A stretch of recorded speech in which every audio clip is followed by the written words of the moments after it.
Izquierda Unida, los verdes de Ezker Anitza, creemos que al Estado español le falta una segunda transición.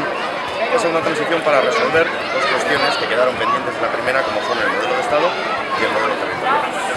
Desde Izquierda Unida, de los verdes de Ezker Anitza, nosotros apostamos por una república federal plurinacional que reconozca el derecho a decidir de todos los pueblos y nacionalidades del Estado como fórmula y como garantía de solidaridad y de capacidad de construcción de un país desde la libre voluntad de sus componentes. Y desde el punto de vista del modelo de Estado, nosotros lo ratificamos ahora más que nunca en la República, en contraposición a una monarquía anárquica, una monarquía machista y una monarquía que se ha venido a confirmar también incorrupta.